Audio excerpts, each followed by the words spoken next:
Good afternoon, students. Today we start our next chapter of political science, that is contemporary South Asia. In this chapter, we learn about the southern part of Asia continent, that which are the countries become the part of South Asia. What are the characteristics of these countries in political manner, economic manner? So let us start our chapter with the introduction, that is contemporary South Asia. South Asia in the entire global region is an area which is a house to many internal strifes and global conflicts. दक्षिणी Asia, समकालीन दक्षिण Asia विश्व का एक ऐसा क्षेत्र है जहाँ पर बहुत से इंटरनल स्ट्राइफ्स और ग्लोबल कॉन्फ्लिक्ट्स यहाँ पर हैं, चाहे वो इंडिया पाकिस्तान के बीच में हो, चाहे वो इंडिया चाइना के बीच में हो, चाहे वो बांग्लादेश और पाकिस्तान के बीच में हो, चाहे बहुत से सेवरल कंट्रीज जो इस साउथ एशिया का पार्ट है उनके बीच में इंटरनल डिस्प्यूट्स होते हैं. This region attracted American attention during the cold war period as it provided a strategic base against the two cold rivals, Soviet Union and China. As we discussed that during the Cold War, the two superpower were there, USA and USSR. At that time, China was the part of Soviet Union because China was a communist country and the follower of USSR.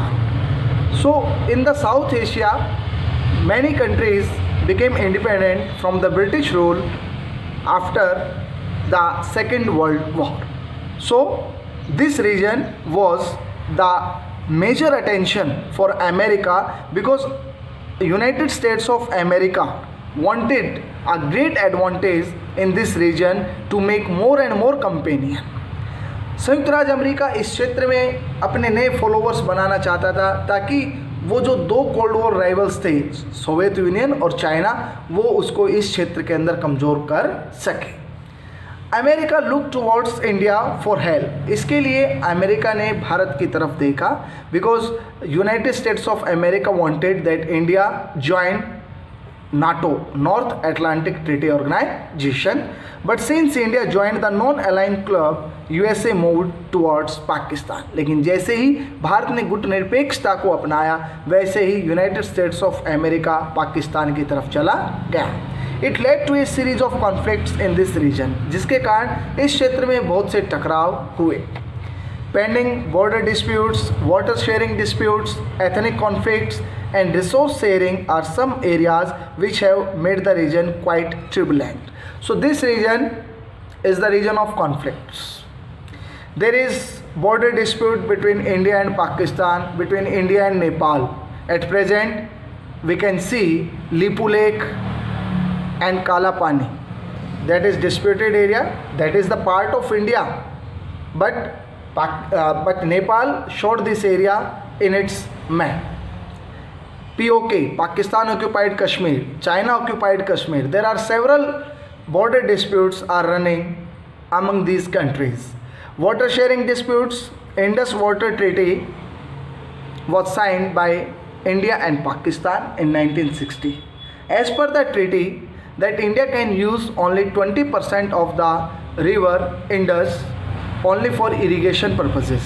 But Pakistan so many times blamed India that India is overusing the water and break the laws of treaty.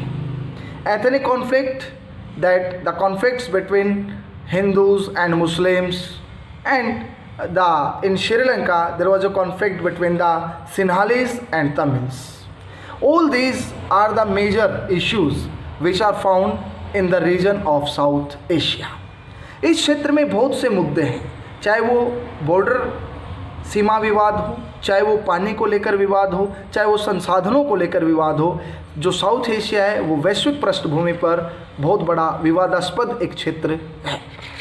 Eight the same time, however, people of South Asia recognize the need to cooperate with each other so that the region can develop and prosper. इसके साथ ही जो दक्षिण Asia के लोग हैं वो आपस में सहयोग भी चाहते हैं ताकि वो इस क्षेत्र को क्या बना सके, एक समृद्ध क्षेत्र बना सके. So next one, that is what is south Asia. दक्षिण एशिया क्या है? The expression south Asia includes the countries of Bangladesh, Bhutan, India, Maldives, Nepal, Pakistan and Sri Lanka. These countries are the part of South Asia. The mighty Himalayas in the north and the vast Indian Ocean, the Arabian Sea and the Bay of Bengal in the south, west and east respectively provide a natural insularity to the region, which is largely responsible for the linguistic, social and cultural subcontinent. If we are talking about the boundaries of South Asia, so the principal boundaries of South Asia are the Indian Ocean and the Himalayas and the Afghanistan. The Arabian Sea borders Pakistan and India in the west. अरब सागर पश्चिमी सीमा को निर्धारित करते हुए वो पाकिस्तान को भी छू रहा है और भारत को भी छू रहा है। And the bay of Bengal borders India and Bangladesh to the east, और पूर्वी दिशा के अंदर बंगाल की खाड़ी भारत और बांग्लादेश को छुए हैं। The western boundaries the desert region where Pakistan shares a border with Iran. पश्चिमी जो क्षेत्र है वो एक मरुस्थलीय क्षेत्र है जहाँ पर पाकिस्तान ईरान के साथ अपनी सीमा को साझा करता है। ये वो क्षेत्र है। This South Asia is the region in which the large diversities are found and make this region a subcontinent. Linguistic, social and cultural, भाषाई, सामाजिक और सांस्कृतिक इतनी विविधताएं पाई जाती है कि इस क्षेत्र को एक उपमहाद्वीप की भी संज्ञा दी जाती है। Despite many problems and limitations, India and Sri Lanka have successfully operated a democratic system since their independence from the British. As we know that India got independence on 15th of August 1947 and Sri Lanka became independent in 1948 from the British rule. दोनों ही देश अंग्रेजों से आज़ाद होकर और आज तक एक लोकतांत्रिक जो विचारधारा है, जो शासन प्रणाली है, उसको अपनाए हुए हैं। Pakistan and Bangladesh have experienced both civilian and military rulers, with Bangladesh remaining a democracy in the post-Cold War period. As you know about that, Bangladesh was the part of Pakistan at that time. It was called East Pakistan because after the partition, Pakistan were two, East Pakistan. At present, Bangladesh, when it got independence from the control of West Pakistan in 1971. Pakistan और बांग्लादेश दोनों ही देश ऐसे देश हैं जहां पर time to time military dictatorship हमें देखने को मिली और वहां पर लोकतांत्रिक जो शासन है प्रणाली वो भी हमें देखने को मिली है। लेकिन बांग्लादेश में after the cold war period वहां हमेशा से लोकतांत्रिक प्रणाली ही कायम रही है।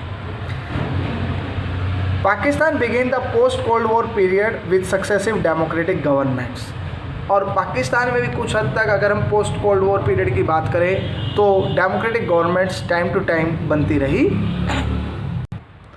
Pakistan suffered a military coup in 1999 में सैनिक तख्ता पलट हुआ and the person who was responsible for that was general Parvez Musharraf. We will talk about that personality later. Till 2006 Nepal was a constitutional monarchy. 2006 तक नेपाल खुद एक संवैधानिक राजतंत्र के रूप में कायम रहा। In 2006 7 party alliance, it was the alliance of the 7 major political party in Nepal against the monarchy system, and the demand of that alliance was to restoration of democracy in Nepal. In 2006, a successful popular uprising led to the restoration of democracy and reduced the king to a nominal position.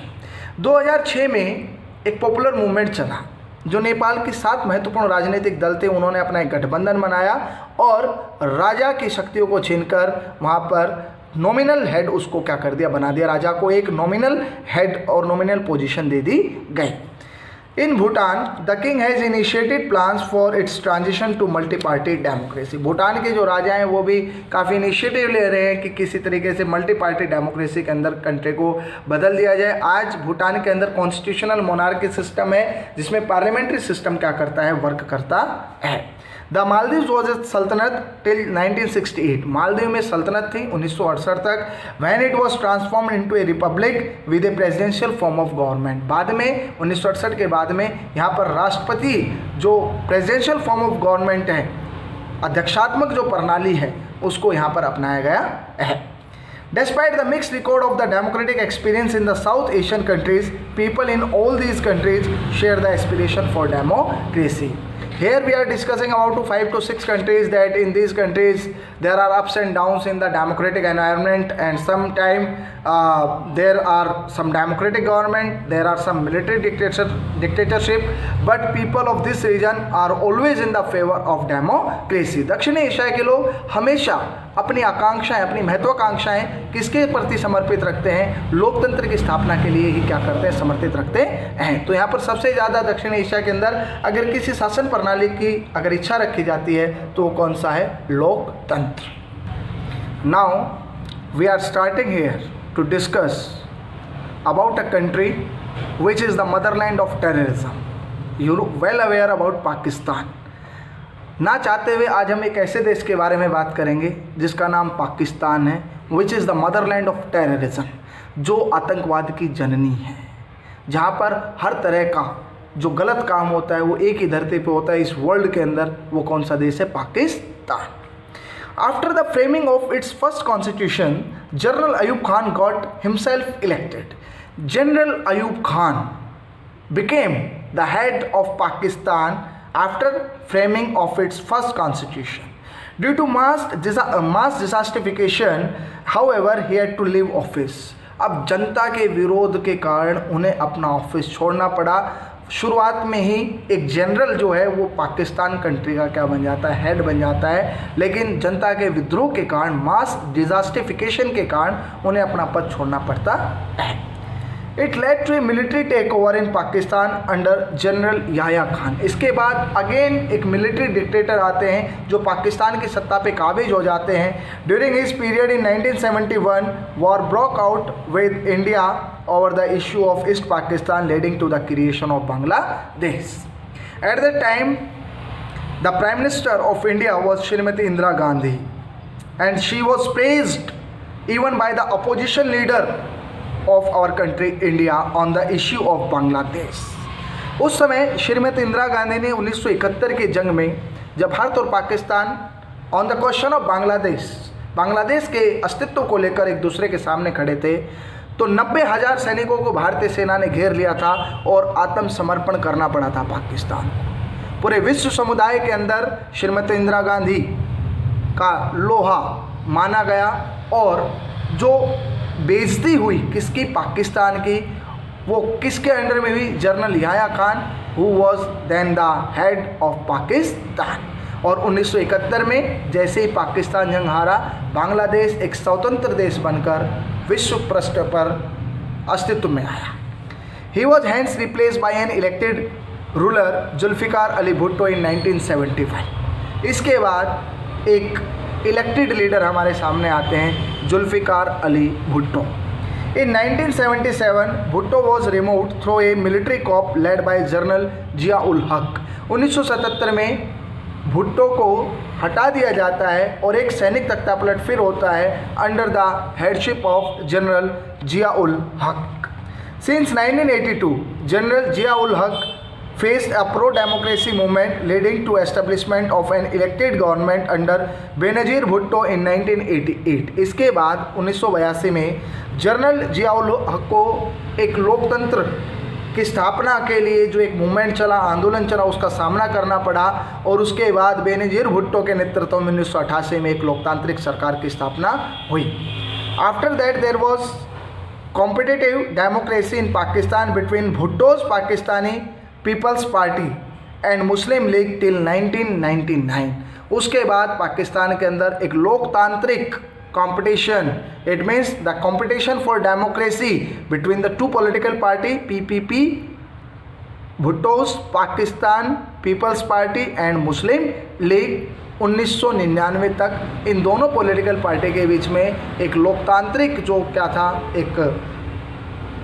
एक प्रतियोगिता चली जिसके तहत पाकिस्तान के अंदर लोकतांत्रिक सरकार को कायम किया गया।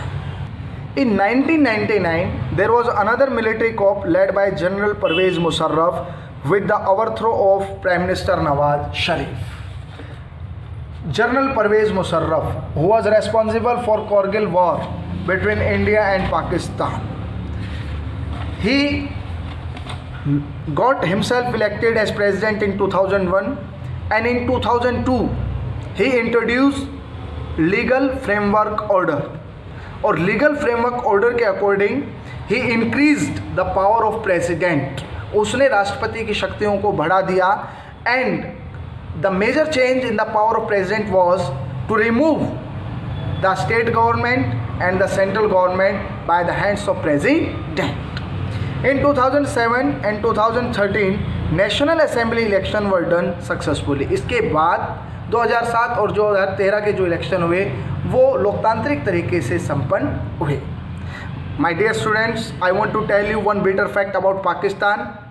Pakistan had never a democratic regime and at present it has not also any democracy, because you know general Bajwa has always the control, who is the head of the army of Pakistan, has always control over the Pakistani government. And you know that who is the prime minister? Imran Khan is the prime minister of Pakistan, who is working always under the pressure of Pakistani army and General Bajwa. Now the next concept is that Pakistan has failed to establish a stable democracy. What are the several reasons that why Pakistan has not established democracy? The first reason is the social dominance of military, clergy and landed aristocracy in Pakistan has been central to military dictatorship and overthrow of democratic regimes. सबसे महत्वपूर्ण जो कारण है कि पाकिस्तान में लोकतंत्र की स्थापना क्यों नहीं है, क्योंकि वहाँ सैनिकों का दर्जा काफ़ी ऊंचा है. वहाँ पर जो लैंडेड एरिस्टोक्रेसी है they always favour to the military dictatorship. Pakistan का कुलीन तंत्र या सामाजिक रूप से जो भी शक्तिशाली लोग हैं वो हमेशा सैनिक जो तानाशाही है उसी को क्या करते हैं, समर्थन देते हैं. Pakistan's hostility with India has also made the military strong.